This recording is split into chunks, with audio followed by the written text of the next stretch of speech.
Sean muy bienvenidos al capítulo número 20 de Cultura Mínima. Quiero repetirlo, 20 capítulos de Cultura Mínima. Si nos has seguido hasta ahora, te agradezco porque tu escucha nos sigue motivando, nos sigue dando alas para el diálogo, la profundización. En una palabra, creo que todo esto que hemos hecho se asemeja a un viaje iniciático. Y por ello estamos reunidos hoy todo el equipo de Cultura Mínima. José Antonio Terán, lector de tiempo completo y profesor de redacción en el ITAM. ¿Cómo estás, Terán? Bien, Benjamín, ¿qué tal? A todos los que nos escuchan, como siempre es un placer, como dices, es el número 20 y algo que tal vez también yo puedo aprovechar para revelarle a nuestra audiencia es que este se puede considerar la mitad del camino de un libro que tenemos en mente en el que publicaremos todos nuestros textos, que serán 40. Entonces, para que lo vayan esperando. Ya soltaste la sorpresa, qué bueno, pues espérenlo, va a estar precioso ese libro y hemos metido bastante empeño a lo que llevamos y sé que seguiremos creciendo.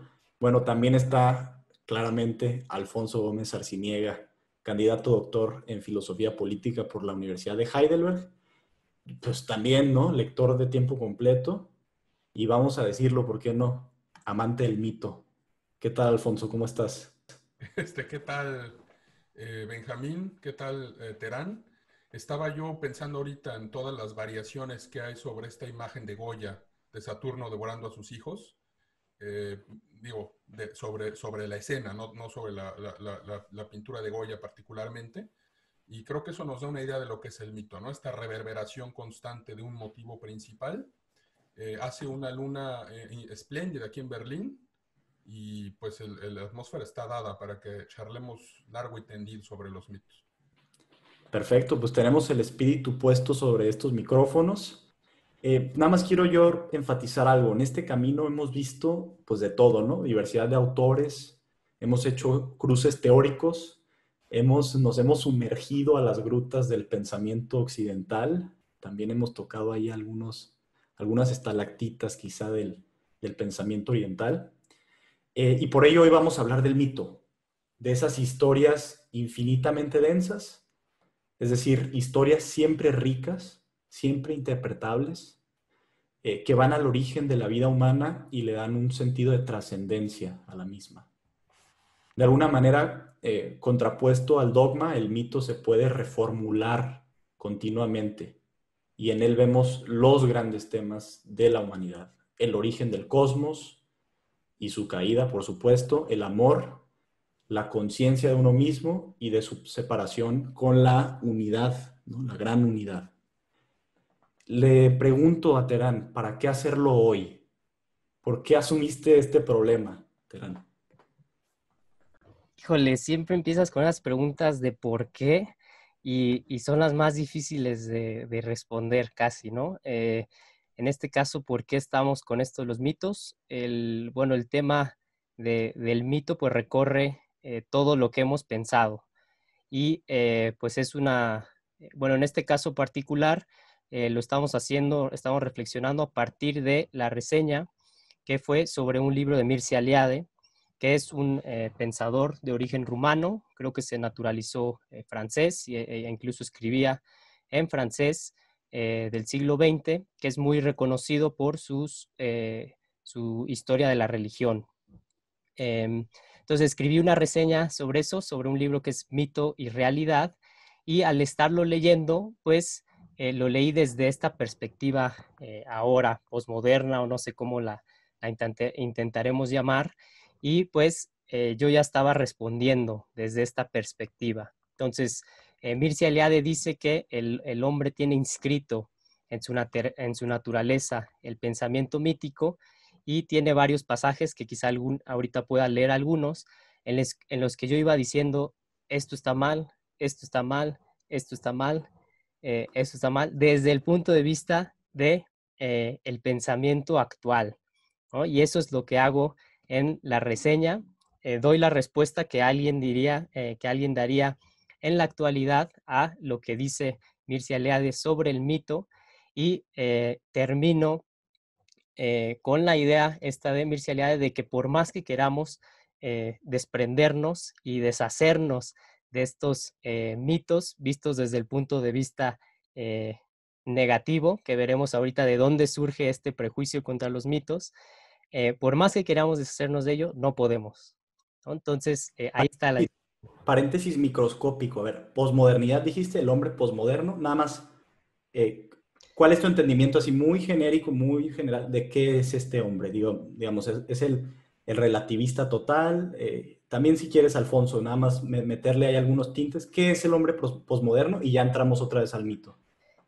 Bueno, justo con esto de la dificultad de reflexionar sobre esto, quería traer a cuenta una historia de Chesterton que nos podrá ilustrar un poco sobre lo que es el hombre posmoderno, y para eso pues obviamente tenemos que saber qué es el hombre moderno, que es creo que a lo que le entraremos más y le hemos entrado en otros podcasts como en el de Tolkien, ¿no? ¿Qué es la modernidad? Eh, pero bueno, en el principio de ortodoxia, Chesterton tiene una anécdota breve que él dice que tenía pensado convertir en una novela, y dice que imaginemos a un hombre que parte en barco de Inglaterra y con el objetivo de descubrir una isla por ahí en el mar, y regresa por algún error o por alguna coincidencia a Inglaterra, pero él no se da cuenta y dice, ¿sabes qué? Estoy descubriendo una nueva isla, y pone su bandera ahí británica sobre la misma Inglaterra. Entonces, creo que esa imagen que él, Chesterton, dice de repente, yo soy esa persona, en mi vida recorrí varios caminos intelectuales para llegar a la verdad, él le llama así, ¿no? Para descubrir que pues, no había ido a ningún lado. Creo que eso es una imagen de la modernidad y de la posmodernidad, que cree que está descubriendo cosas totalmente novedosas y que no habían existido, en parte por su ignorancia y su rechazo de la historia, que eso lo vamos a discutir ahorita, pero la modernidad eso es, y es uno de los mitos que el principal quizá que abordaremos, que es este de sentirse que antes de él todo era ignorancia, superstición, y ahora tiene la oportunidad de construirse. Entonces yo ahí lo dejaría. Habla de una soberbia intelectual, Terán. ¿Qué agregas, Alfonso? Creo que ese es un rasgo definitorio muy marcado, la soberbia, la arrogancia para desprestigiar y para eliminar todo lo que es del pasado. Toda la historia es una larga noche con apenas relámpagos de luz, sobre todo si es Grecia o Roma, que es algo que los ilustrados sí rescatan mucho a su manera. Yo quisiera agregar a lo que dice Terán dos cosas. La primera es que esta cita de Chesterton me recordó un ensayo fundamental de un historiador estadounidense, me parece, Robert Darnton se llama, que viene en un libro que se llama La Gran Matanza de Gatos y otros ensayos históricos, me parece.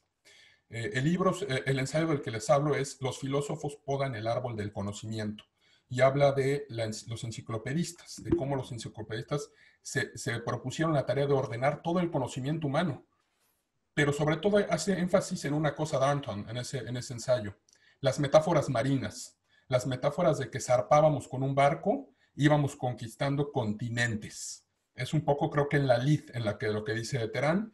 Y la segunda cosa es una pequeña anécdota personal. Les quiero platicar que el fin de semana acudí a una exposición en Potsdam, que es esta ciudad aledaña a Berlín, en el Palacio Cecilienhof. Se organizó ahí una exposición con motivo de los el 75 aniversario de la conferencia Potsdam, que es esta conferencia tras la Segunda Guerra Mundial, donde se implanta el nuevo orden mundial, ¿no? Donde primero Churchill, después Attlee, Stalin y Harry Truman se dividen el mundo. Y bueno, la exposición se reunieron entre el 17 de julio y el 2 de agosto de 1945 estas delegaciones, y en la Alemania que estaba vencida organizaron sus desfiles militares para humillar al enemigo y demás. Es una gran exposición, me gustó mucho porque no es muy maniquea, pero hay un rasgo que me llamó la atención. Es decir, vamos pasando por este hermoso palacete de Cecilienhof, donde se montaron, digamos, la curaduría abarca muchos temas, desde los desastres, los horrores japoneses en Manchuria y en Corea, el problema palestino.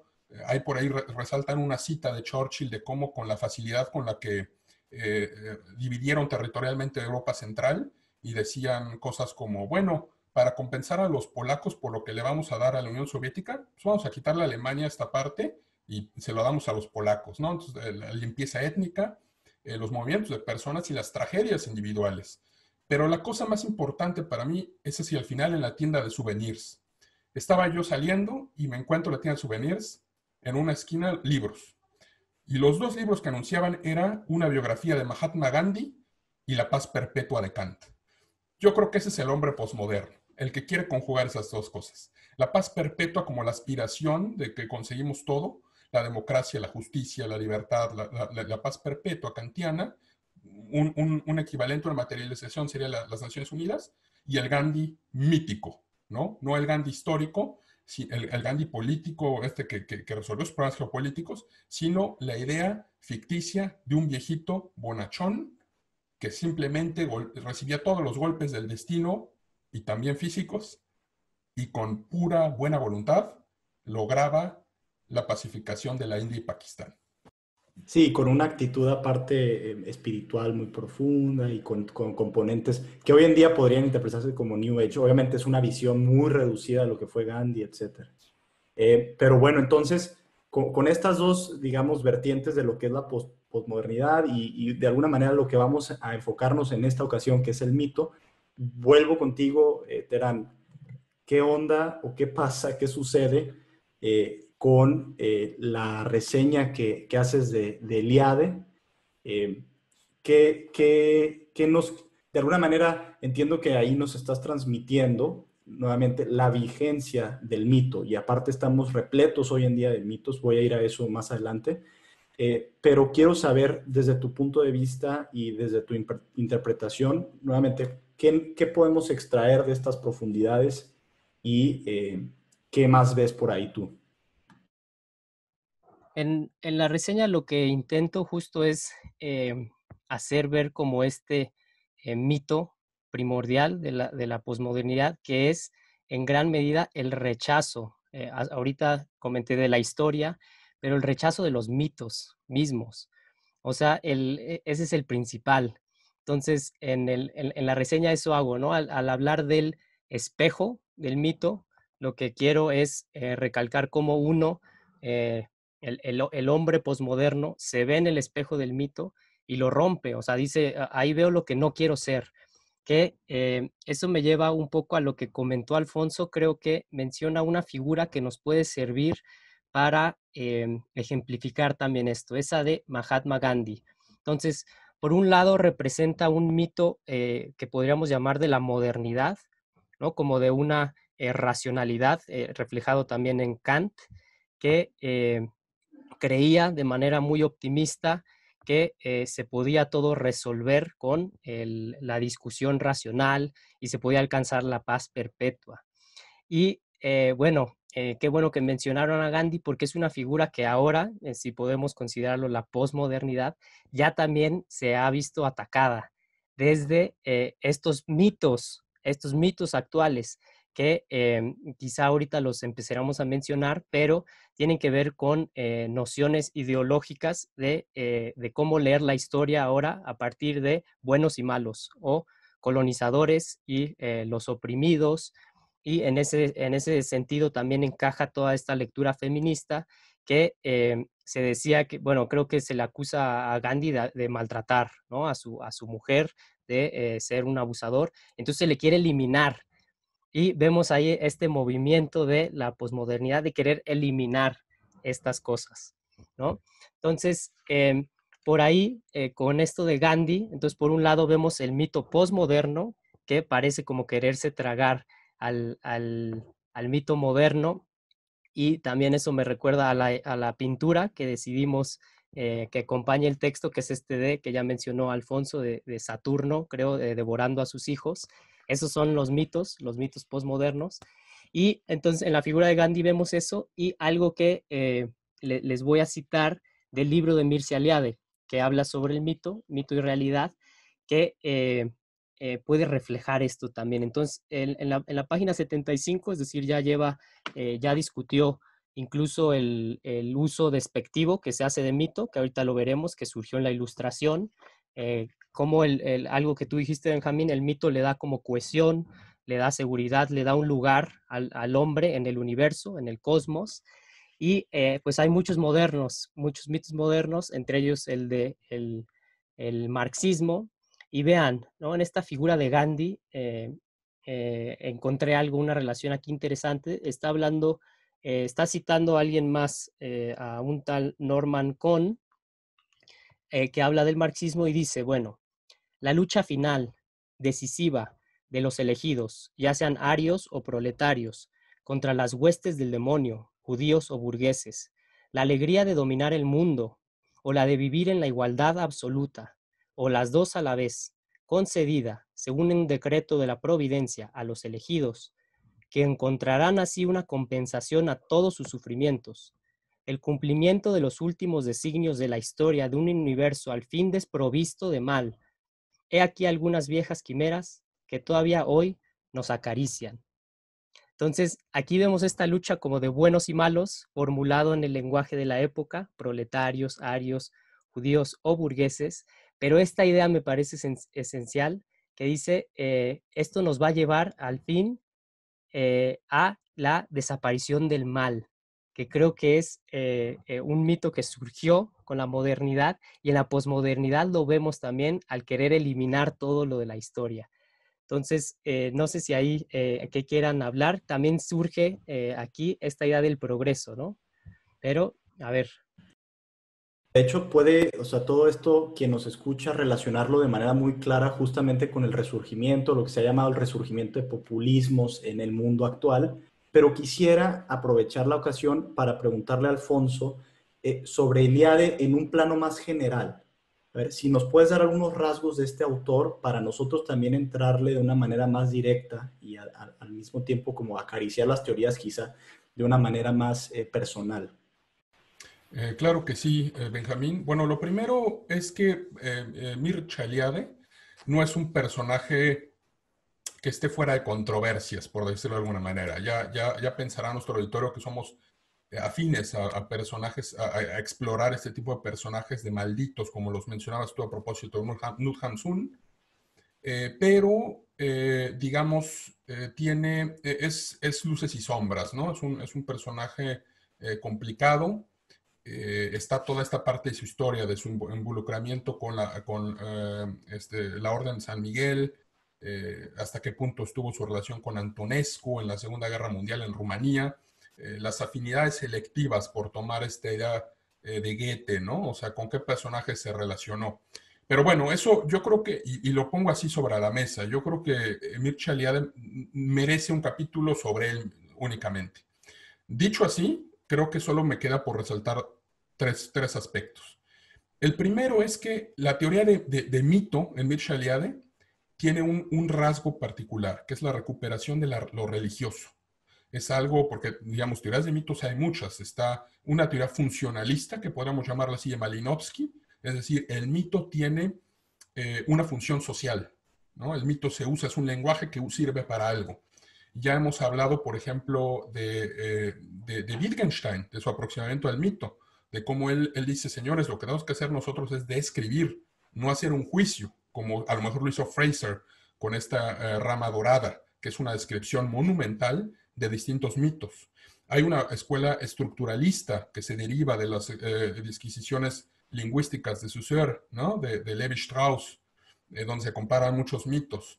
Entonces, en toda esta nube de mitólogos, podemos decir que uno de los grandes rasgos, los rasgos definitivos y aportaciones de Mircea Eliade es la recuperación de lo religioso.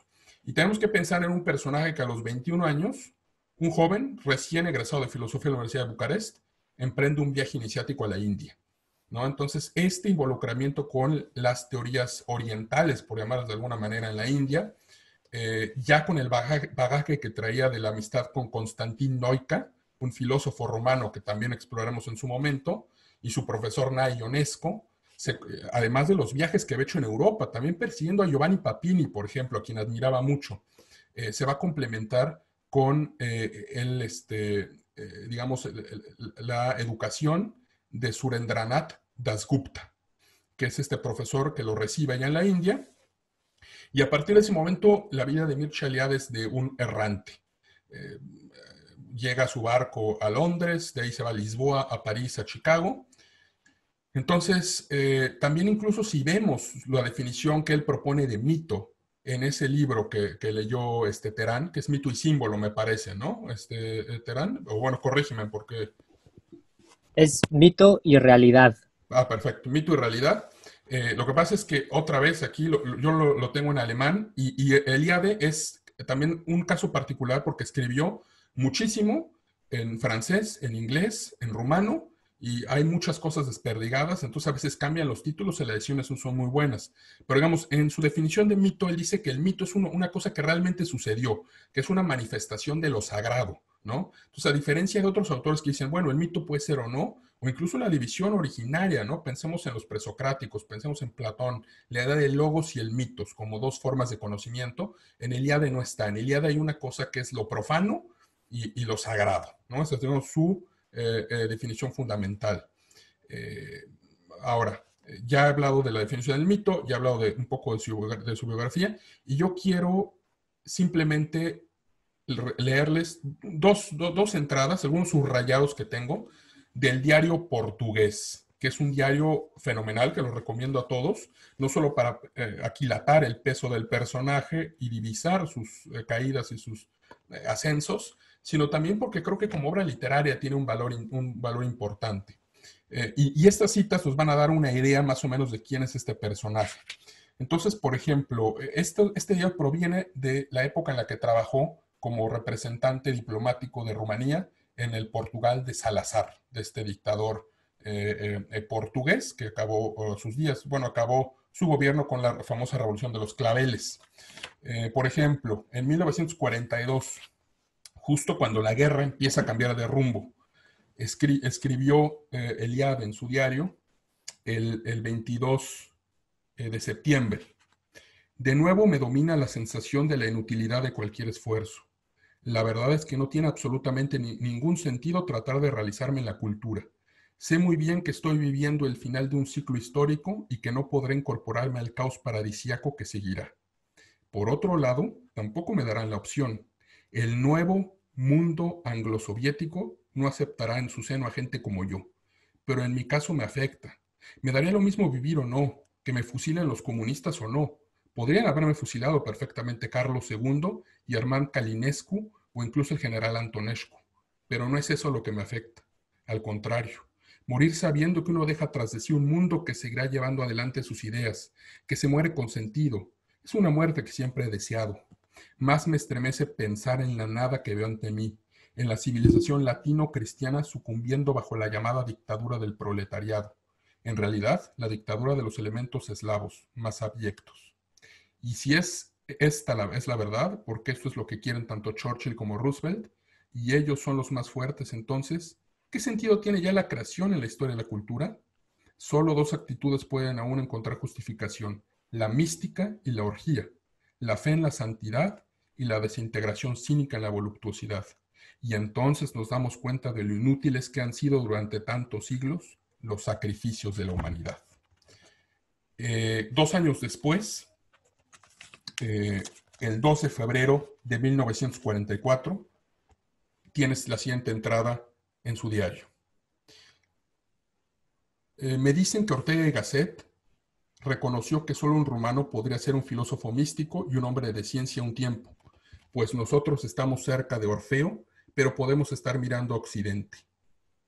Lo formularon de esta manera: Eliade es un hombre de ciencia orfeizante. Yo les he contestado que me considero un caballo de Troya en el campo científico y que mi misión es la de poner alguna vez fin a la guerra de Troya que desde hace tanto tiempo se libra entre ciencia y filosofía. Quiero dar validez científica al sentido metafísico de la vida arcaica, convencer a los sociólogos, a los comparativistas, a los etnógrafos y a los folcloristas de que sus estudios solo encuentran sentido valorando al hombre de las culturas tradicionales convenientemente, entendiéndolo según es.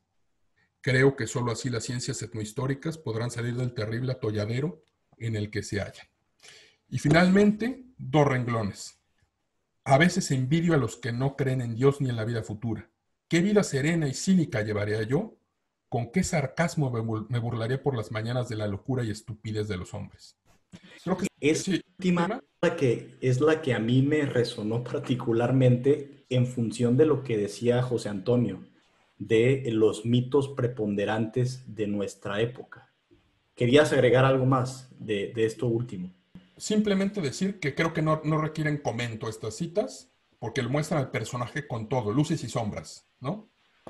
Exactamente. Y de hecho, yo lo que creo que ahí se puede hacer un buen vínculo para entrar a la sección de estos nuevos mitos que existen, ¿no? Yo creo que ya más allá que preguntar si hay o no nuevos mitos, hemos afirmado efectivamente que sí. Yo algo que veo y algo que percibo es que de hecho somos quizá la época con más mitos de la historia.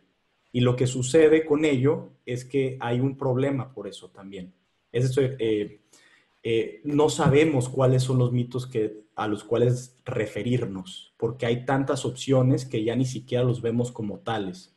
Veo en esta última actitud de Eliade esto que dice, ¿no? A veces envidio a los que no creen en Dios ni en la vida futura, porque qué vida serena y cínica llevaría yo, con qué sarcasmo me burlaría por las mañanas de la locura y estupidez de los hombres. Veo el culmen quizá de esa actitud, de ese deseo de este pensador en muchos de nuestros contemporáneos, ¿no? Justamente están asumiendo el mito, están viviendo el mito que este pensador quería vivir. No sé cómo veas esto, Terán. O sea, ya decimos, ok, no se han acabado los mitos. Mi hipótesis es, de hecho, vivimos en una época repleta de mitos, lo cual nos inhibe a asirnos de alguno en particular y de hecho de encontrar luces para explicar nuestra época. ¿Cómo ves esto? Lo que comentaba al principio yo de que es una empresa difícil esta porque precisamente funcionamos bajo estos nuevos mitos y tomar como una distancia racional, que es algo también muy de la modernidad, para poder comentar y reflexionar y pensar sobre los mitos que nos dirigen en la actualidad, pues es algo difícil. Y por eso en la reseña, y hace rato comenté, que yo iba respondiendo como instintivamente, y así es como detectamos los mitos que dirigen nuestro pensamiento. Entonces, cuando alguien te presenta algo y tú, cuál es tu primera reacción, ahí se delatan los mitos que bajo los cuales vivimos, nos movemos y pensamos.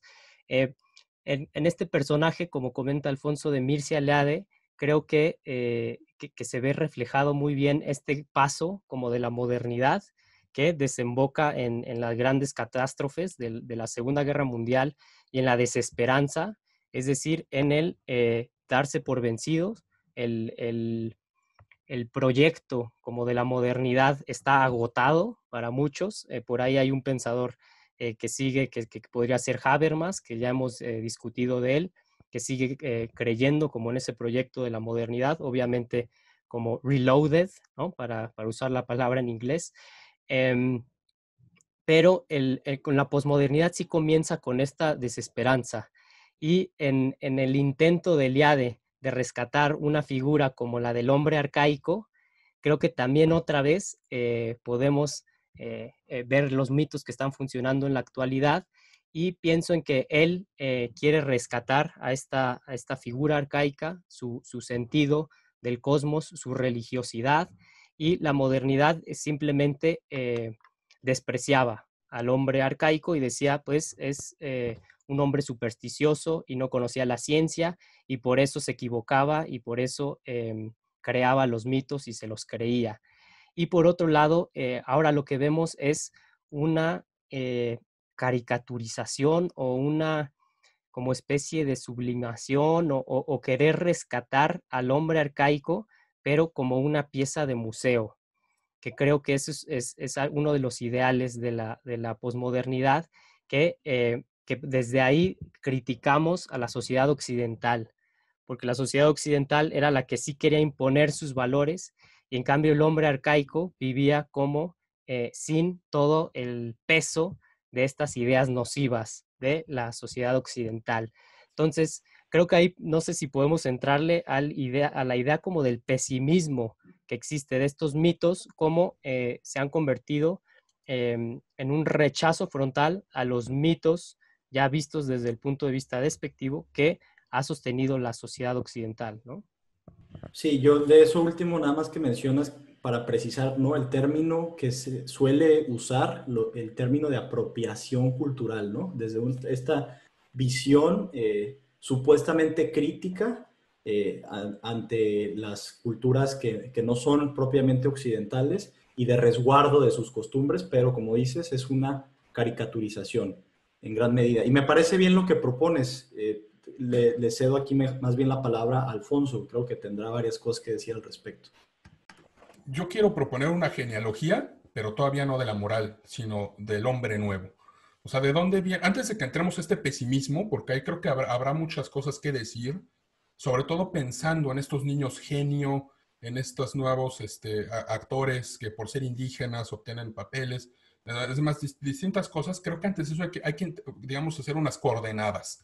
Desde luego que no dará tiempo en un espacio tan corto como esta charla para abundar en todo ello, pero sí que podemos ir marcando algunos puntos, algunas, digamos, lugares de peregrinación, si lo entendemos como un gran camino. Y yo creo que aquí me parece relevante rescatar a un gran pensador contemporáneo que es don Dalmacio Negro Pavón, catedrático en España, que escribió un libro señero al respecto que se llama El mito del hombre nuevo. Y don Dalmacio empieza con el cristianismo precisamente. Él dice, el cristianismo en el momento en el que hay una ruptura con la religión animista antigua, que veía, y es algo que también Eliade, por ejemplo, toca, ¿no? En uno de sus pequeños ensayos, Eliade menciona que hay una ruptura cuando una piedra, por ejemplo, que era sagrada, o los planetas o las estrellas que eran sagradas para religiones arcaicas, con el cristianismo dejan de tener ese valor y entonces ese centro que es el ser humano puede objetivar a la naturaleza. Entonces ahí hay una primera ruptura, digamos, un cambio de paradigma de religión arcaica al cristianismo. Pero después hay otro cambio cuando pensamos en el protestantismo y en el calvinismo. Y esa ruptura es que a diferencia del catolicismo, en la idea calvinista es reformar al ser humano, no nada más es predicar, sino hay que reformar la naturaleza del ser humano. La siguiente escala sería desde luego el siglo de las luces, la ilustración, y pensar aquí la ilustración como una máscara de Jano, ¿no?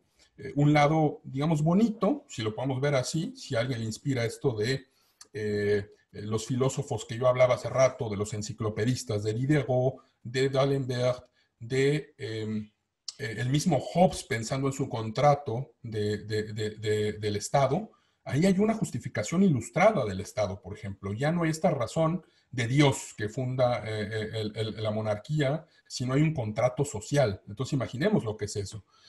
Pero pensamos en los enciclopedistas que intentan reunir el conocimiento, pensemos en la idea que es lo que decía Kant en aquel opúsculo, que es que sobre la pregunta de la ilustración, que Kant cerraba eso con una admonición. Hay que tener cuidado, pero liberemos, sapere aude, rompamos las cadenas, el ser humano tiene que conocer. Y el que no puede romper las cadenas es por flojo, no por incapaz, ¿no? Entonces también pensemos incluso en el calvinista Rousseau, ¿no? En su idea del Emilio, en la idea del hombre bárbaro y la educación, la pedagogía como una idea para reformular la naturaleza humana. Entonces estoy dando así como pequeños referencias, no da tiempo me gustaría abundar más en ellas, pero nos llevaría desde luego que toda la hora. Y hay una parte oscura, digamos, que es la Revolución Francesa. La Revolución Francesa es el acontecimiento fundamental de los ilustrados. Es la idea de llevar a la práctica las utopías bosquejadas por estos autores. La igualdad, la fraternidad, liberar al ser humano, incluso la democracia. Me permito aquí citar a Louis Ferdinand Céline, que es escritor francés, otro maldito, Semmelweis, su tesis doctoral sobre este médico húngaro olvidado que descubrió la fiebre puerperal de las parturientas. Entonces introdujo unas ideas de higiene. Pero bueno, en esa tesis hay una cita que me gusta sobre la Revolución Francesa. De su cuello cortado brotó una sensación nueva, la igualdad.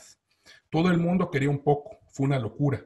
El homicidio es una función cotidiana de los pueblos, pero el regicidio podía pasar por nuevo, al menos en Francia. Se atrevieron. Nadie quería decirlo, pero la bestia estaba en nuestra propia casa, a los pies de los tribunales, en las colgaduras de la guillotina, mostrando los dientes. Hubo que darle alguna ocupación. La bestia quiso saber cuántos nobles vale un rey. Se consideró que la bestia tenía genio. Eso supuso una puja formidable en la carnicería. Se mató primero en nombre de la razón, por unos principios aún por definir. Los mejores derrocharon talento para relacionar el asesinato con la justicia. No se logró demasiado. No se logró en absoluto. Pero ¿qué importaba en el fondo? La masa quería destruir y eso bastaba. Igual que el enamorado comienza por acariciar la carne que desea y piensa en detenerse mucho tiempo en estas declaraciones, para luego, a pesar suyo, precipitarse. Así Europa quería ahogar en una orgía terrible los siglos que la habían visto crecer. Los quería aún más deprisa de lo que se imaginaba. Conviene tampoco irritar a las masas enardecidas como a los leones hambrientos. A partir de entonces ya no se preocuparon más de buscar excusas para la guillotina. Maquinalmente, una secta entera fue designada, matada, troceada como la carne, más el alma. La flor de una época fue hecha picadillo. Hago una pausa para seguir el recorrido y les quiero preguntar si tienen algo que decir en este momento del viaje. Yo nada más abrazar lo que acabas de decir con la canción, la pieza introductoria de este podcast. O es más, ¿por qué no nos platicas un poquito de eso, Terán? Tú que justamente propusiste que esta canción podría ser muy adecuada justamente en función del mito del hombre nuevo. Sí, esta sinfonía de Richard Strauss la basó en un libro emblemático del filósofo alemán Friedrich Nietzsche, el de Also sprach Zarathustra, ¿no? Así habló Zaratustra. Y bueno, yo no tenía pensado todavía entrarle ahí, pero iba a usar la figura de Nietzsche como paradigma o como prototipo de todo, porque en Nietzsche vemos como la eclosión de la modernidad a partir de hecho, una crítica o una incluso ridiculización de valores de la modernidad y vemos el nacimiento también de este mito, quizá que menciona Alfonso, el del hombre nuevo, en la figura de Zaratustra y en la figura del mismo Nietzsche. Entonces yo quería hacer un repaso ahí breve de la vida de Nietzsche y su obra, pero bueno, esta pieza creo que sirvió para plantear como el escenario de esta plática por esos tonos como dramáticos e incluso como sublimes que por algo los usó Stanley Kubrick en la película de Odisea 2001, porque presentan como la idea del nuevo amanecer, y me vienen a la mente también esas imágenes de los primates, de los simios ahí peleándose, y creo que ahí se ve entonces reflejado como en esa pieza, en esa referencia a Nietzsche, el filósofo que acabó demente en los albores del siglo XX, en 1901 creo, o 1900, muere ya después de pasar 10 años en la locura. Creo que ahí se ve como conjugado a través de una obra artística esto que queremos expresar, que es como la tragicomedia o este show que construyó la modernidad y que termina ahora en la posmodernidad, en depresión, en suicidio, en toda esta tristeza y desesperación. Pero nada más quería recalcar yo algo, mencionó por ahí esto de la igualdad, mencionó Alfonso. Y otra vez, la empresa que yo estoy intentando como hacer es traer a la vista los mitos, que es algo difícil porque se parece un poco uno nunca es capaz de detectar su propio aroma, por ejemplo, ¿no? Que cuando le preguntas a alguien, te dicen, no, si tienes un olor particular, ¿no? Y uno no lo huele o uno no se puede ver la cara más que en un espejo. O cuando ves una foto tuya de espaldas, dices, ¿a poco así soy yo? ¿A poco así camino? Eso es lo que estamos intentando hacer al detectar estos mitos, ¿no? Entonces yo estoy partiendo como de la actualidad, de ahorita hacia atrás, que es un poco lo que mencionó Alfonso, y ahí rescato yo dos momentos históricos. Entonces, Mencionó Alfonso lo de los calvinistas, los protestantes, y don Dalmacio Negro Pavón, este filósofo español, dice que ahí, en la Revolución Inglesa, en el siglo XVII, se ve el resultado o el objetivo de convertir el pensamiento en acción, y en acción política concretamente, y traer el reino de los cielos, que es una idea cristiana que pues tenía que ver más con trascendencia, traerlo al mundo concreto, al mundo material. Entonces, eso es algo que veremos incluso en el marxismo. Y por otro lado, en la ilustración, que también intenta como que rechazar el pasado, calificarlo todo de, de superstición. Y ahora voy a citar rápidamente un filósofo alemán contemporáneo que se llama Robert Spemann, que de hecho coincide que pasó 2 años en la universidad en la que está estudiando ahorita Alfonso, ahí en Heidelberg. Él heredó, de hecho, la cátedra de una eminencia de Hans-Georg Gadamer. Solo estuvo 2 años porque eran los 60s y eran épocas turbulentas, y se fue, ¿no? Entonces le recomiendo un libro de una colección de ensayos que sí se consigue en español, de este Robert Spemann, y él destaca uno de estos mitos o de estos valores que sin duda todos defendemos así instintivamente, que es el de la igualdad. Pero él dice que en la civilización occidental es la primera en la que surgió esta idea como de valores universales, entre ellos precisamente la igualdad. Pero dice que es de suponer que el nacimiento de este mundo único sea el fruto irreversible de la civilización europea moderna, el fruto de la civilización científico-técnica. Entonces, está hablando de la concepción de una sociedad universal con valores como los de la Revolución Francesa, ¿no? Igualdad, fraternidad y libertad. Pero dice, a esta civilización pertenece la idea de la igualdad de los hombres. Sin concreción histórica, este pensamiento resulta naturalmente vacío, que eso es lo que vemos en los albores de la modernidad y en proyectos muy concretos, incluso de nación, como Estados Unidos, que los padres fundadores abrevaban de todo incluso estos mitos cristianos, si podemos llamarlos así, que le daban su campo fértil a ideas como la de igualdad.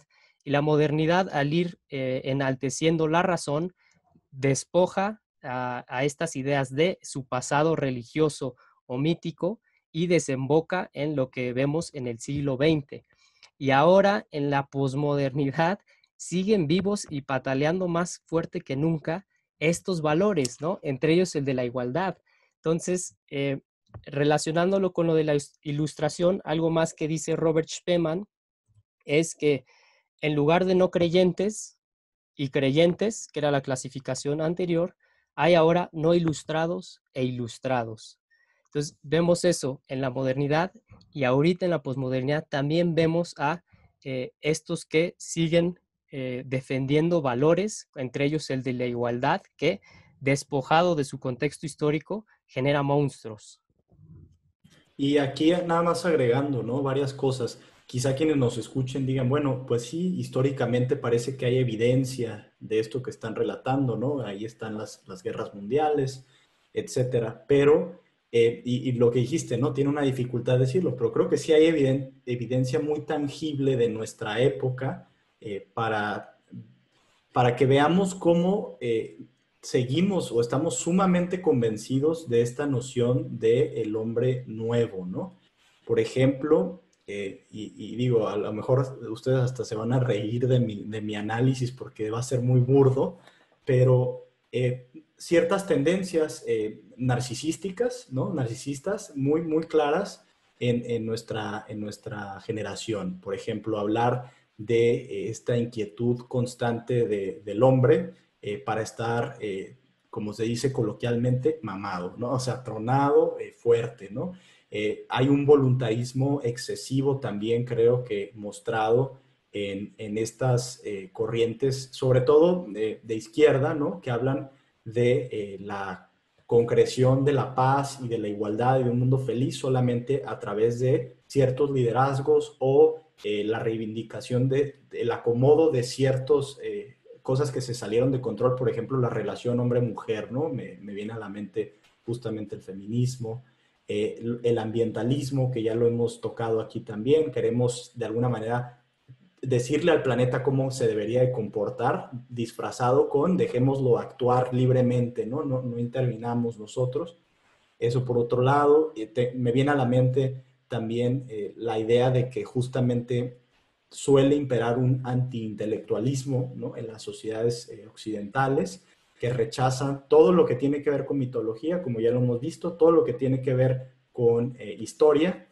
Por eso agarramos ideas que suenan bien, pero las sacamos de proporción y de contexto y se vuelven estos monstruos, ¿no? Recientemente hemos visto esto en manifestaciones públicas. Creo que también otra manifestación muy clara de esto es que ponemos nuestra esperanza, y hablo de la cultura popular, del cambio en la manifestación del activismo, el activismo entendido como salir a marchar, pancartas, firmar una petición en change.org o hacer algo del estilo, ¿no? Esta atomización, creo yo, de los voluntarismos también reflejada en cierta penalización moral, que es lo que se conoce como, creo que se le llama moral signaling o señalización moral, cuando una persona, por ejemplo, pone que está a favor de alguna corriente en teoría o sobre papel opresiva, ¿no? Oprimida, perdón, que es como la cuestión de usar banderitas del movimiento LGBT cuando se viene la fecha, o poner que tú defiendes al medio ambiente, etcétera, ¿no? Entonces pongo estas cosas solamente como ejemplos de mitos derivados del mito más general, que es del hombre nuevo, del hombre moderno, del hombre sensato, quizá, pero que bueno, al final de cuentas es una caricatura de unos ideales que han venido gestándose a través de la historia. Con esto, digamos, nada más venida a olerme a mí mismo, ¿no? Verme mi propia cara, les paso ahora la pelota a Alfonso para que nos lleve quizá de la mano por otros elementos históricos que nos ayuden a llegar aquí, y quizás si quieres llegar, Alfonso, a ver cosas de la ilustración concretamente o de cuestiones religiosas, pues adelante, ¿no? Muchas gracias, Benjamín. Nos acercamos ya lentamente a bosquejar escenas mundanas del hombre nuevo en la época contemporánea, pero antes de eso quiero insistir en algo, y es toda esta parte rosa de Gandhis, de estrellas de Instagram, en su momento fueron revolucionarios, los cuadros de los que hablamos alguna vez de Delacroix, esta, digamos, glorificación incluso en una escala nacional de los héroes patrios, pensando en la Revolución Mexicana, en Hidalgo, Morelos y demás, tiene un correlato siniestro, o sea, tiene un correlato macabro, que es el hombre nuevo no puede nacer de manera espontánea, y para eso es necesario violencia, es necesario transformar a fuerza la sociedad. Por eso en esta serie de discusiones se ha hablado muchísimo de Heidegger. Creo que cuando hablaron de Tolkien salió el tema de la técnica, ¿no? Heidegger lo pone como la domesticación de la naturaleza, ¿no? O sea, la destrucción de un río para hacer una presa, por ejemplo, en la Selva Negra, ese es su ejemplo en la pregunta por la técnica. Entonces, pero ¿qué hay en esa modificación del río? Hay un acto de violencia.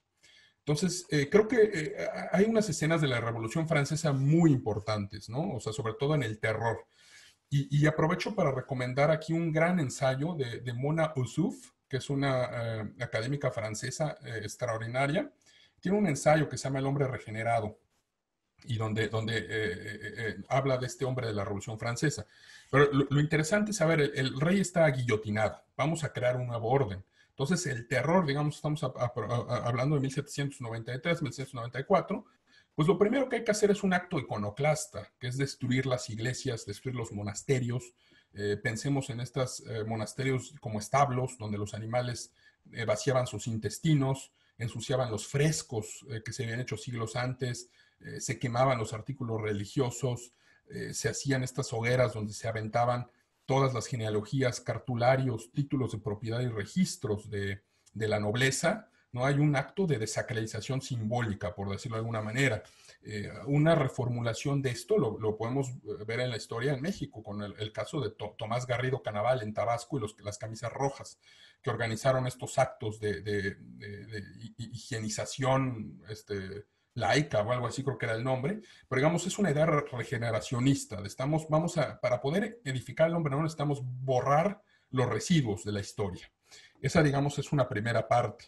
Muertos los amuletos, muertos los ídolos, destruidos en el piso, regadas las alas de ángel, las coronas, todas estas figuras de yeso, pues lo que sigue es atentar contra los creyentes directamente. Y un episodio también muy estremecedor de la Revolución Francesa, que ocurrió durante el Reino del Terror. Estamos hablando otra vez, noviembre de 1793, febrero de 1794, sobre todo en Nantes, en esta región de Francia, son los ahogamientos o las ejecuciones mediante el ahogamiento, ¿no? Las noyades, creo que es el título que se llama, original francés, donde lo que se hacía era a los simpatizantes royalistas, a los sacerdotes, se les ataba una piedra y se les hundían en los ríos.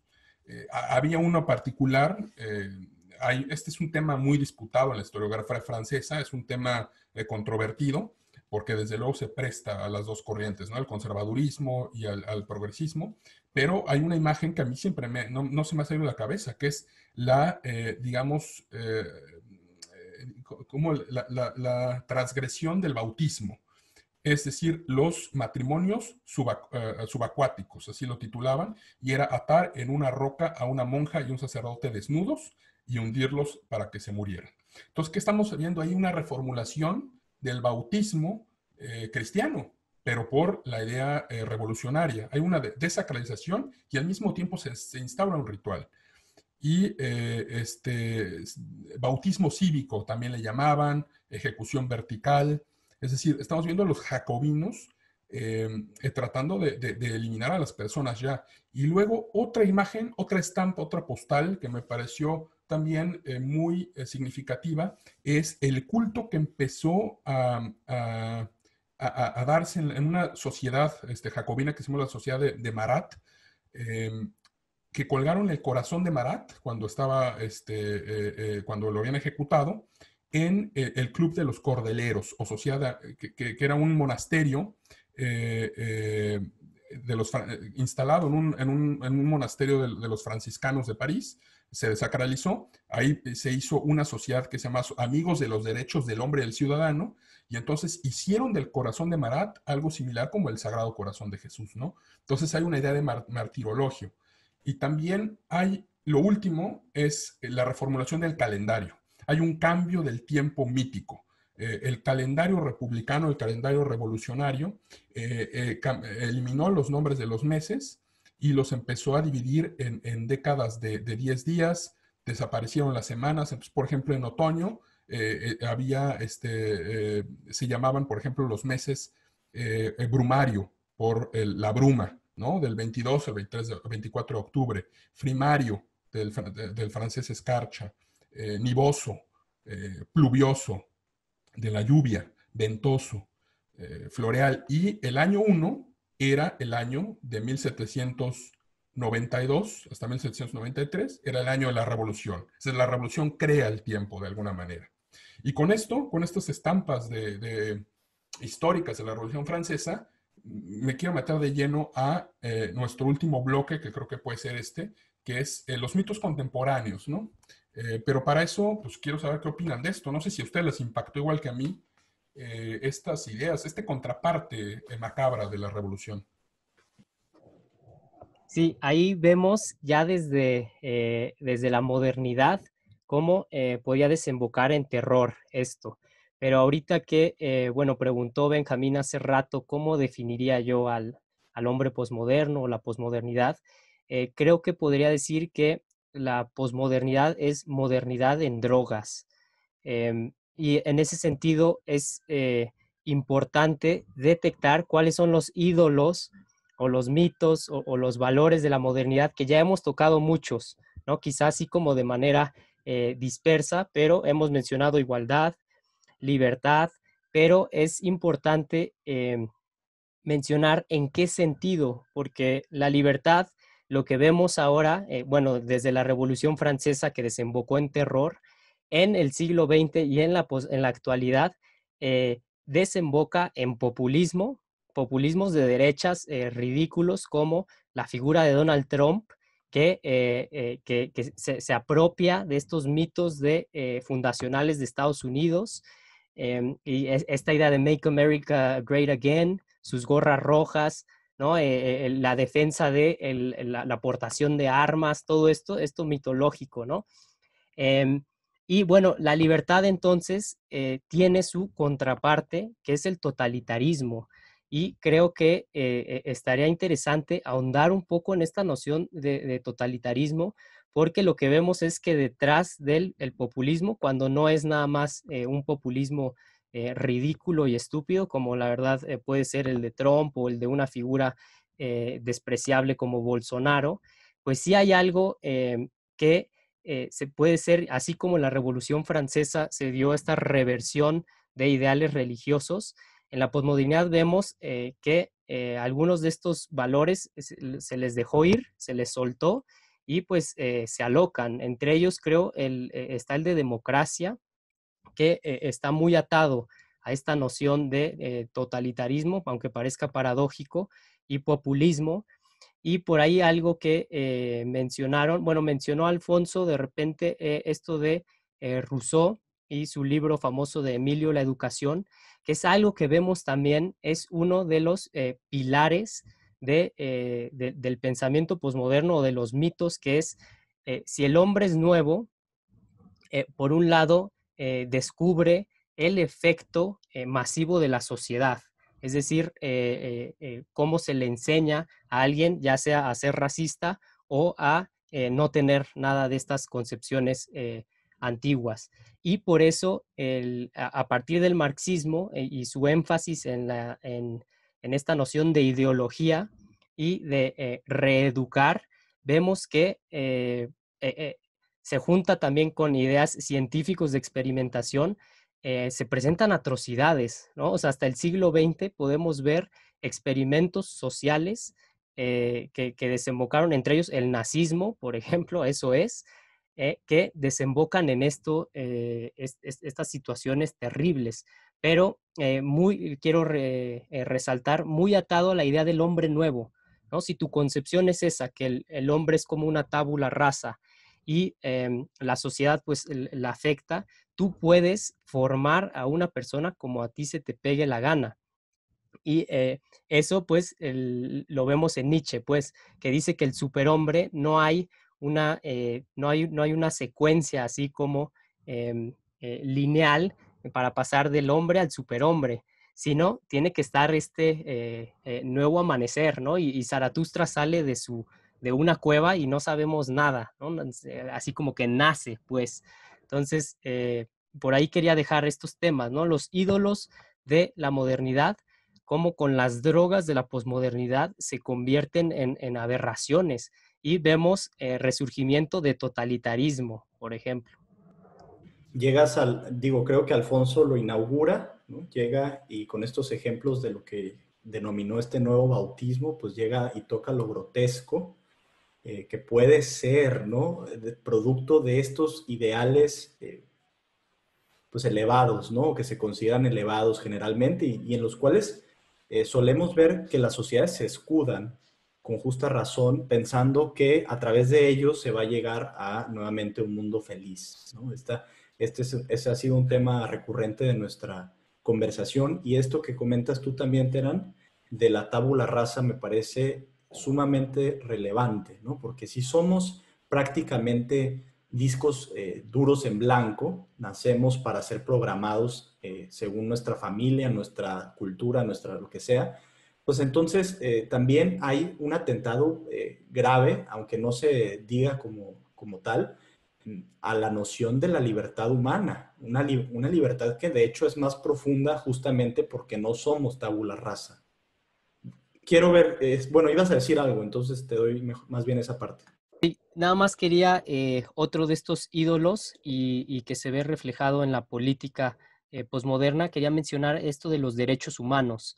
Entonces, también podemos rastrear históricamente, bueno, incluso usando el lenguaje de Nietzsche, la genealogía de los derechos humanos en la Ilustración y todo eso, pero otra vez en la posmodernidad los vemos ya sin este, ¿cómo podríamos llamarlo? Este campo o esta fuerza gravitacional de los mitos que le dieron origen y entonces se generan las aberraciones de las que hemos hablado y eso es algo que rescata también Don Dalmacio, la noción de derechos humanos, de cómo es un disparate y en qué sentido son un disparate en el que dependen de otra idea de un pensador que hemos mencionado varias veces, mencionó Alfonso, que es Hobbes, con su idea fundacional del Estado moderno.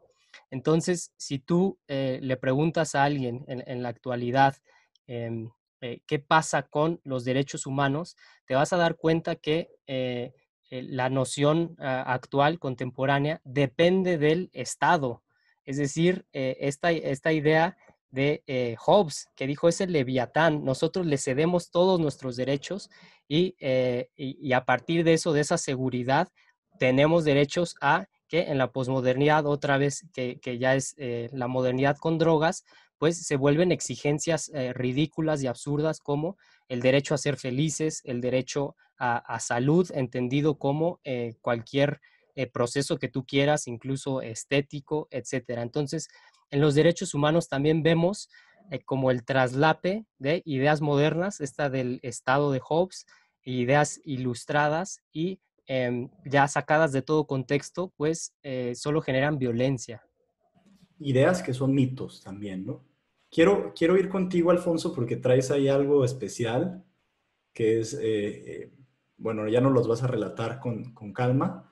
Eh, ahorita que estamos viéndonos en el espejo, y me gusta como lo pone Terán, ¿no? Dice, llegó la hora de la confrontación, estoy hablando de su reseña, llegó la hora de la confrontación. Imagina que eres Harry Potter frente al espejo de Oesef. Les recuerdo aquí a quien nos escuchan, ese espejo es en la película y en el libro, un espejo que de alguna manera refleja todas nuestras aspiraciones más profundas, nuestros deseos más grandes, ¿no? Un hombre feliz, creo que dice Dumbledore en alguna de las ocasiones, se vería a sí mismo tal cual es decir, se reflejaría sin ningún tipo de nada. Harry Potter, recuerden, cuando se ve ahí, pues ve que regresa con sus padres, con su madre, etc. Pero ese, digamos, se puede usar también como el espejo del mito. Si nosotros nos reflejáramos ahí, ¿qué veríamos? ¿Qué veríamos, Alfonso? Bueno, pues yo creo que no nos va a gustar mucho lo que vemos y tan no nos va a gustar que creo que el reflejo siempre es la censura o el ataque, ¿no? O sea, cuando empezamos a hacer este ejercicio de reconocernos en el espejo, el hombre nuevo, en teoría, pues hay que destruir, ¿no? Este cuestionamiento, porque vive de esa idea, digamos, luminosa, ¿no? Necesita no ser cuestionado ese mito para poder vivir y por eso necesitamos defenderlo. Yo quisiera, antes de eso, decir que esta discusión, la obsesión desde el siglo de las luces es sustituir la religión con algo más. Entonces, había como unos decían que iba a ser la ciencia, voces más conservadoras pensaban que iban a ser la bestialidad, el hedonismo, que íbamos a volver a una idea, una vida más oscura. Es un poco el caso de Demestre, por ejemplo, filósofo conservador enemigo de la ilustración francés. Pero bueno, al final del día, en el siglo XX, por ejemplo, esto desemboca en una confrontación. Unos dicen que los derechos humanos, la Declaración Universal de los Derechos Humanos es la consumación de esta nueva religión y otros piensan que esta bestialidad, esta destrucción, son los bombardeos de Kosovo o Hiroshima o Nagasaki, ¿no? Con estas imágenes terroríficas de los niños arrancándose la piel, caminando con los brazos siempre adelante, ¿no? Era lo que decían los testimonios, porque les dolía mucho, ¿no? Entonces, pero bueno, si pensamos, por ejemplo, en alguien como Habermas, que en facticidad y validez, a propósito del listado que hacía Terán de libertad e igualdad, otro que yo añadiré es la razón, la idea de la razón. Y eso existe desde la Revolución Francesa. Sustituir el templo, el monasterio católico, con templos a la razón, con un festival a la luz, ¿no? La idea como ilustrada. Entonces, vemos que por ejemplo, Habermas en su modelo dice que basta un procedimiento, pero es incapaz de que la razón no se puede justificar a sí misma con razón, ¿no? Es un disparate. Entonces necesitas proceder a argumentos irracionales para justificar la razón. Entonces, eso es lo que no existe en ese modelo. Y eso es, digamos, lo que intenta superar a la religión, esa razón como acto de fe, de alguna manera. Ahora, si nosotros nos enfrentamos a todos estos mitos contemporáneos y toda esta serie de heroicidades que surgen como la igualdad, el no racismo, la no discriminación, si realmente los sometemos a un análisis serio, volviendo al tema de logos y mitos, a un análisis de logos, pues podemos desacreditar fácil, ¿no? O sea, pensemos, por ejemplo, en cambiar los nombres de las calles, ¿no? Que es alguna manía contemporánea. En Berlín ocurrió eso, ¿no? Que vamos a cambiar los nombres de las calles porque los que están ahí son racistas. Pero resulta que hay una calle que se llama Karl Marx Allee, ¿no? Y Karl Marx tenía pasajes, de alguna manera, racistas, o no al menos acordes con la nueva mitología. Entonces, a ese personaje no se le va a someter, porque también necesitamos nuevos héroes, ¿no? O, por ejemplo, Kant. Kant, también sus pasajes, tampoco no. Ahora leí que a Hume, por ejemplo, sí ya le tocó en Escocia, que ya lo van a quitar, pero era otro, ¿no? Que tenía unos pasajes racistas, pero tampoco se le sometía al mismo escrutinio al que se lo metían a esos colonialistas alemanes, ¿no? Luego, el caso, por ejemplo, otro rasgo característico es la falta de contexto histórico, que ya bosquejabas por ahí, Benjamín. Por ejemplo, el caso de las actrices indígenas, ¿no? Entre comillas. O sea, la construcción del indígena también de alguna manera puede ser un mito. Entonces, lo que vemos realmente en estas idealizaciones, o el mismo Floyd, este personaje mártir ahora de la causa de Black Lives Matter, es que una hegemonía cultural estadounidense. O sea, el hecho de que empiecen a reaparecer George Floyds en Hamburgo, en Bogotá, en Maracaibo, pues es realmente ajustar la realidad a un mito que ya existe. O, por ejemplo, el martirologio, o el enemigo, un rasgo del mito. Díaz Ordaz en la Ciudad de México es el enemigo, hay que quitar las placas. Y la idea de los estudiantes como mártires, pues se va repitiendo desde los cadetes del Castillo hasta Tlatelolco, pasando por Ayotzinapa, ¿no? Y podemos así discutirlo, pero eso no va a discutir, eso no se va a discutir porque es un ataque hacia el mito. Entonces, la respuesta siempre es la descalificación, la censura y demás. Ahora, hay un aspecto relevante que es la idea que se ha puesto muy de moda últimamente de los niños genio. Es como una obsesión de nuestro tiempo pensar en esta creación de los niños. ¿Y por qué? Pensemos en Greta Thunberg, pensemos en Malala, pensemos en los estudiantes de Ayotzinapa, pensemos en este joven de la UNAM. ¿Qué hay detrás? Bueno, lo primero que hay es que los niños, el niño por definición siempre es una esperanza. No está corrupto por esta sociedad mala. Y por eso también imaginemos los desfiles del 20 de noviembre de la Revolución Mexicana. Era un desfile deportivo donde se hacía énfasis en la juventud. La juventud estaba llamada a transformar la sociedad con los ideales revolucionarios. Y yo encontré una cita, antes de ya ir cerrando, yo creo que con esto damos los últimos comentarios, de una nota hace 2 años de una niña genio que descubrieron en Tláhuac, ¿no? Ahí va el reportero de Excelsior y así lo narra. El cuarto de la pequeña casa en la alcaldía de Tláhuac tiene paredes rosas. En el closet hay un póster con Aurora, la princesa de Disney, una casita de madera con muchas muñecas y sobre la cama una pequeña de 8 años. Ahí tenemos una atmósfera, tenemos a la niña y tenemos Tláhuac y una reminiscencia también medio mitológica. Su nombre es Adara Maite Pérez. Una niña genio con IQ de 162. O sea, el periodista ya la cataloga como niña genio y liga la genialidad a un número, que es el IQ. Y luego y la niña dice, el nombre de Adara lo sacó mi papi porque él antes navegaba, Mi nombre representa una constelación, la de Canis Mayor. Arriba se encuentra Besen, abajo Aludra, hasta arriba la estrella más brillante que se llama Sirio y hasta abajo la estrella Adara, ¿no? Entonces el reportero dice, en un rincón de la habitación hay un telescopio. Y dice, la niña sabe que es inteligente, yo no siento nada, pero me imagino que estoy viendo un agujero negro. Me imagino las cosas, cómo se usa el cálculo, cierro los ojos y los abro y ya. Todo se me hace fácil, menos la historia. Me dieron como historia de la guerra mundial y no me gustó, dice la niña. ¿No te diste cuenta que tengo un póster de astronauta? Y señala la cabecera. Y el afiche muestra una persona con traje especial con logo de la NASA y la leyenda We Need You. Adara dice que las muñecas tienen el cabello corto para que puedan ponerse casco de astronautas. Y el periodista dice, bueno, la elocuencia de esta niña genio nos hace olvidar que también vive con Asperger. Otro rasgo del mito. El héroe como Sigfrido, que perdió a sus padres, siempre con una infancia trágica. Condición que, continúa el reportero, sumada a su inteligencia, derivó en episodios de bullying durante su paso por el jardín de niños, y ahí se bosqueja al enemigo. Y dice la niña, eran malos, no sé por qué, ellos eran malos conmigo porque yo era muy inteligente y podía resolver 2 cuadernos de matemáticas y cálculo.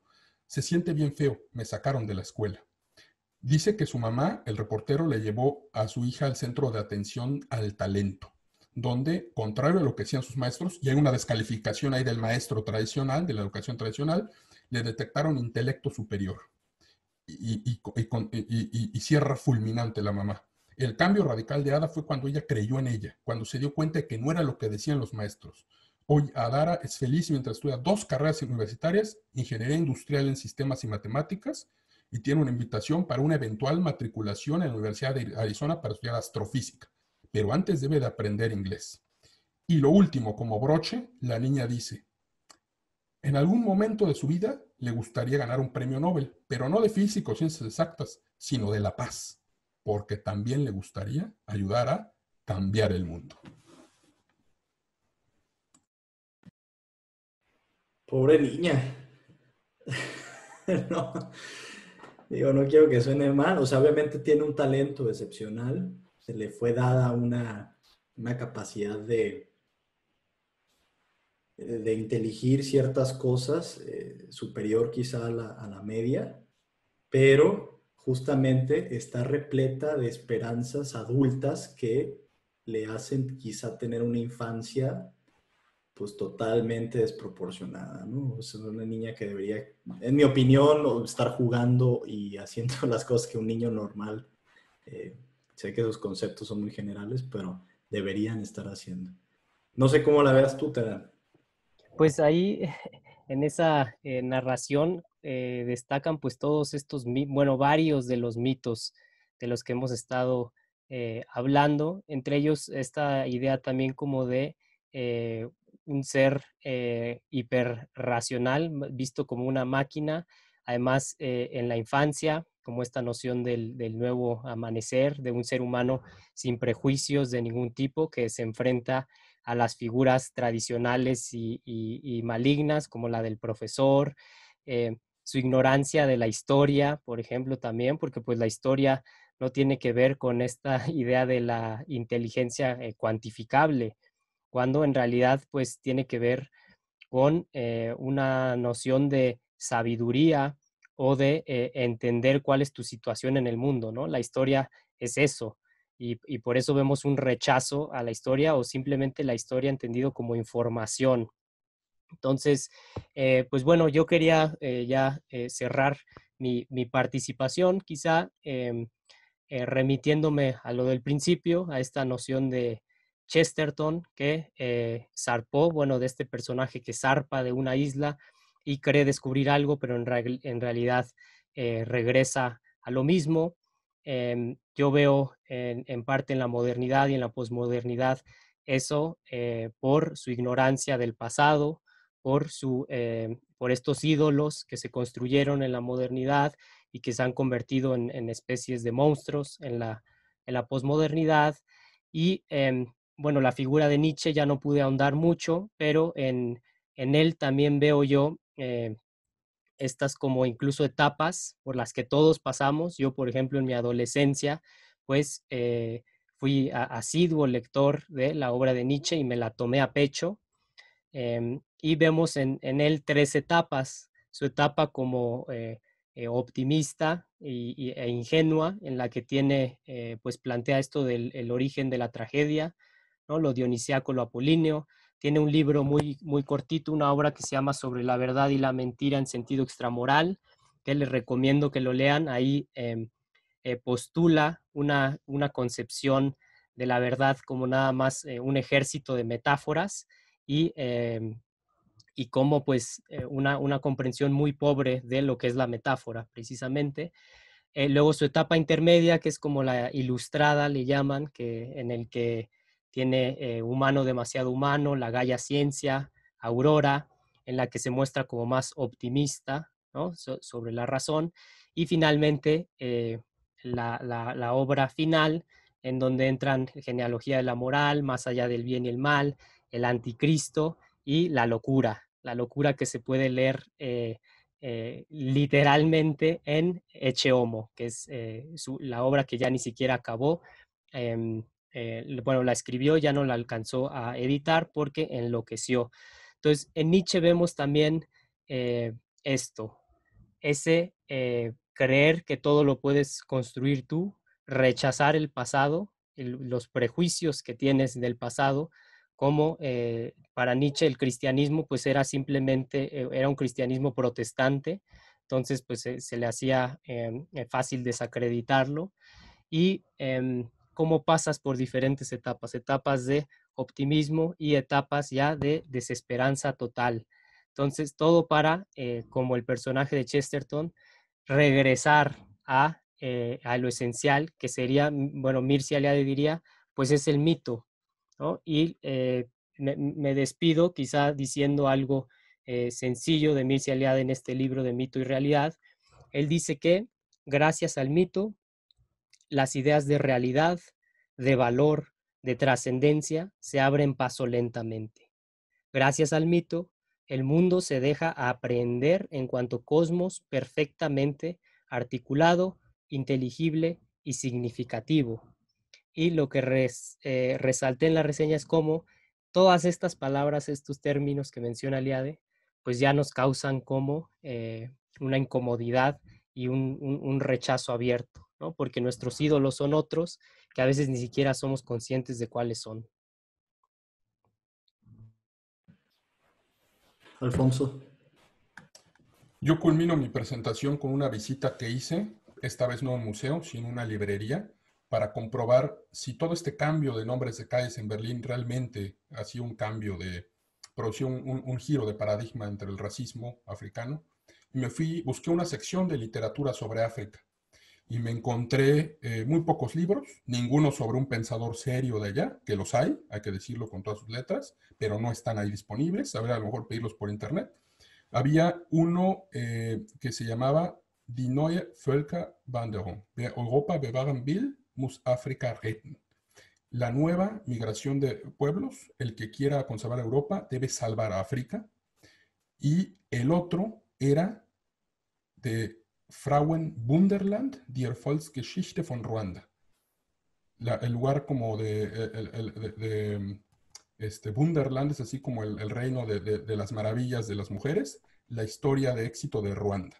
Tomé este último, lo empecé a ojear y lo único que tenía era la traslación de un feminismo europeo a África. O sea, África era como el depositario, Ruanda era un depositario de estas ideas, ¿no? Entonces hablaban ahí, el índice era, por ejemplo, una especulación sobre la brujería, ¿no? De imágenes conmovedoras del genocidio en Ruanda, que desembocan, toda esa historia desemboca en la liberación femenina. Y en un arranque poético, dice la autora, en la cuarta de Forros, sin magia, las mujeres han hecho maravillas en este país a mano limpia, ¿no? Entonces, a mí me pareció después de ver eso, que mis estereotipos sobre Ruanda, de magia, de jungla, de brujos, no habían cambiado un ápice. Y lo último es, claro, estas imágenes, estos estereotipos, mitos, son peligrosos.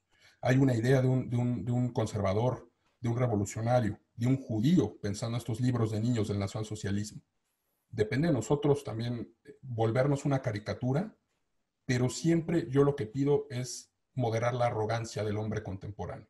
No somos tan distintos al arcaico. Necesitamos también esas historias que alimenten nuestra imaginación. Con eso terminamos este episodio. ¿Qué piensas tú que nos escuchas? ¿Qué piensas tú, escucha? ¿Qué mitos mueven tu vida hoy? ¿Qué mitos son los que están rigiendo los países en los que habitamos? ¿Hacia dónde se está moviendo el mundo? Creo que son preguntas que hay que hacernos, y si las respuestas no son claras, perseverar. De todas maneras no llegarán, pero sí nos ayudarán a, como dice Alfonso, quizá no caer en esta trampa, en esta arrogancia del hombre moderno.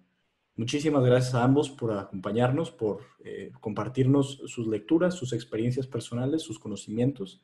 Esto fue el episodio número 20 de Cultura Mínima y los esperamos para 20 más. Muchas gracias.